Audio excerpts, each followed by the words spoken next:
This monitor caught my attention because A, it's big, 32-inch in size, B, it's 1440p, and C, it has 240Hz refresh rate and 1 millisecond response time. Above all, price is more than okay, $299 during Black Friday, but if you use my code LevelUp32 you can get 10% off the price. What you can also do during Black Friday is to visit the scdkey.com and use my code LE25 for a nice discount if you want Windows 10 or Windows 11 keys, dope prices and delivery as well. Check them out. But when you unbox this monitor, you will be getting a metal monitor stand, which is sturdy enough, and it doesn't take a lot of space on your desk, which is a welcome for once, because many monitors have some hideously huge stands. There are cables here as well, power cord and DisplayPort cable too. Attaching the stand to the monitor is easy, there is a latch behind the monitor, just take it out and use the two provided screws to screw the arm on it and on the stand as well, and simply put it back on the monitor until it clicks. That is pretty much it. In case you want to wall mount it or you have a gas spring arm, you can do that by using the provided extenders, and it supports VESA 75x75 standard. Regarding the panel itself, this is a VA panel, 350 nits of brightness. Even though it is HDR 400 certified, that would be the entry level HDR, so don't expect miracles here, and it has 99% of sRGB spectrum coverage. The response time is 1 millisecond and refresh rate is 240Hz with QHD resolution. It has 1500R radius curvature and it is more than okay, it's just a tiny amount of curvature that is not overly pronounced. It also supports FreeSync and it works with NVIDIA G-Sync compatible mode too. The size is 31.5 inches to be precise, and while being 1440p, this is where this resolution and size hits the limit in my opinion, because in some scenarios you are able to see the individual pixels. Bezels around the monitor are thin and the diagonal is great for some lean-back gaming sessions, but what I don't like is the big green logo in the middle of the bottom bezel, green colors and Titan Army branding.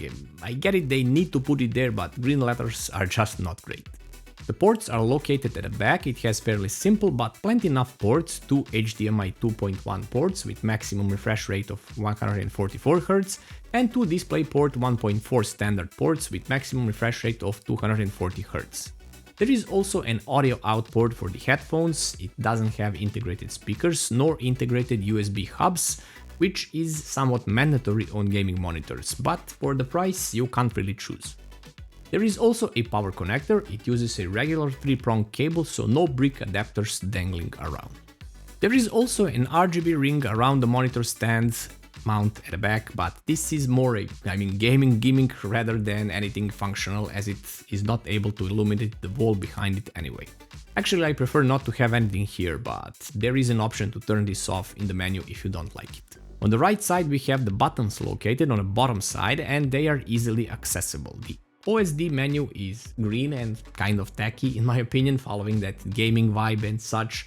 Luckily you can easily navigate through it and you can set everything regarding the picture adjustments. There are also several gaming and movie modes that you can choose from.